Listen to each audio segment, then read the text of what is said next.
Did you know Robert De Niro worked 15-hour days for a month driving cabs as preparation for this role?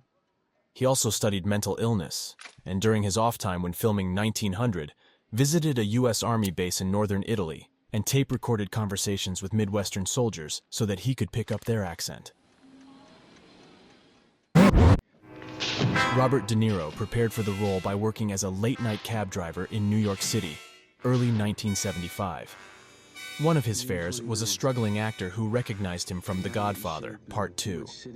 The young actor said to De Niro, discouraged, "You just won an Oscar. My God, is it that hard to get work?" Pull-ups. There'll be no more pills. There'll be no more bad food. Between the time Robert De Niro signed a $35,000 contract to appear in this film and when it began filming, he won the Oscar for his role in The Godfather, Part 2, 1974, and his profile skyrocketed. The producers were worried that De Niro would ask for a deserved larger pay raise, since Columbia Pictures was very concerned about the project and were looking for excuses to pull the plug on it. But De Niro said he would honor his original deal so the film would get made. Oh, yeah. Oh, it looks so good. When Paul Schrader was first writing the script, he believed that he was just writing about loneliness. But as the process went on, he realized he was writing about the pathology of loneliness. His theory was that, for some reason, some young men subconsciously push others away to maintain their isolation, even though the main source of their torment is this very isolation. The script, by Paul Schrader, was semi-autobiographical. After a divorce and a breakup with a girlfriend, he wrote the movie while living in his car, feeling suicidal, obsessing about guns and pornography, and having spoken to no one for weeks. As he recalled in 2013, Taxi Driver was an exorcism through art, and it worked.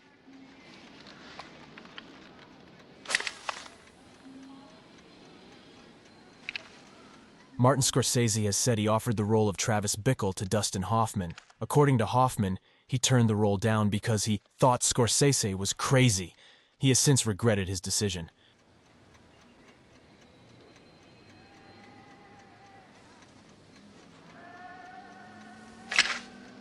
The clash between Martin Scorsese, the MPAA, and the executives at Columbia Pictures over the violent content of this film has become legend. One of the biggest rumors is that, when facing an X rating from the MPAA and having to edit the film, Scorsese stayed up all night drinking with a loaded gun in his hand, preparing to shoot the executive at Columbia Pictures the next day. After an entire night of persuasion from his friends, Scorsese decided to mute the colors in the violent climax, and subsequently got his R rating.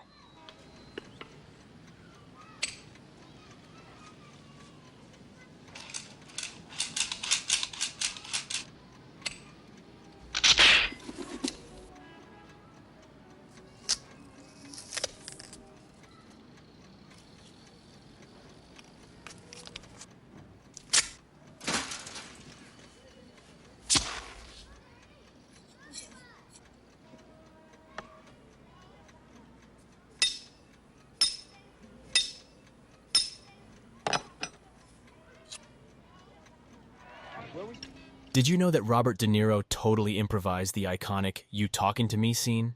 The screenplay details just said, "Travis looks in the mirror."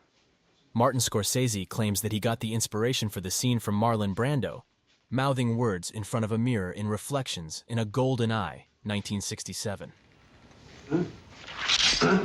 Travis Bickle's famous mirror scene may have been inspired by Robert De Niro's training under Stella Adler, who as an exercise had her students practice different interpretations of a similar phrase. The legendary acting teacher was surprised to see one of her former students use "You talking to me" as a psychotic mantra. Martin Scorsese was encouraging De Niro just below the camera while shooting the scene, which led to the rest of the dialogue Bickle has with his mirror. Because Travis is such a loner, he's desperate for any interaction, even if it's just with his own reflection. You talking to me? You talking to me? Did you know Scorsese got just $65,000 to direct Taxi Driver? The film had a low budget, just $1.9 million, but went on to be nominated for 4 Academy Awards in 1977. Who the f*** do you think you're talking to? Paul Schrader guessed that the thought of an isolated anti-hero being a taxi driver might have been instilled by the Harry Chapin song Taxi, which was a big hit at the time. Listen, you screwheads. Here is a man who would not take it anymore. Jean-Paul Sartre's novel Nausea proved to be a major inspiration for Paul Schrader's script. Here is a man who would not take it anymore. A man who stood up against the scum. Although the color red is significant throughout the film, the color green is dominant in the lighting of all the night scenes. Here is...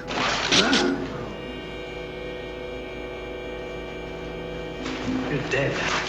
Victor Argo, who plays the shopkeeper Melio in this scene, was featured in a total of 5 Martin Scorsese movies during his acting career, mostly featuring in smaller roles, with many of them being in Scorsese's earlier films.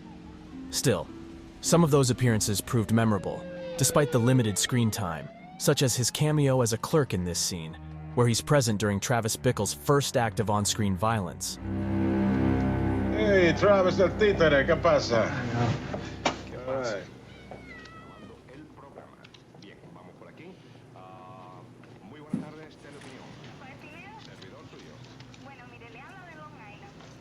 Yeah, man. Okay, shut your mouth and give me the cash out the drawer. Come on. Come on.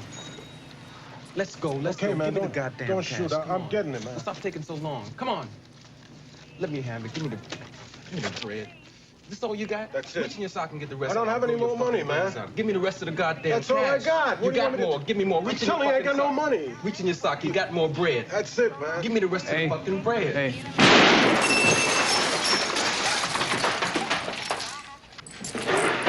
Get him. Yeah, I got him.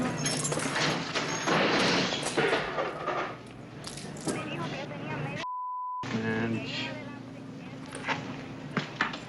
Is he dead? I don't know. His eyes are moving.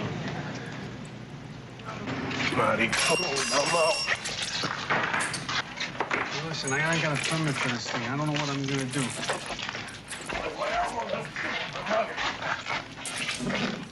Don't worry about it, man. I'll take care of it.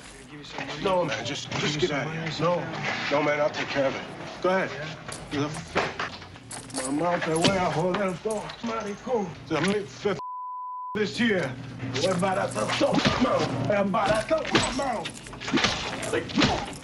Maricón.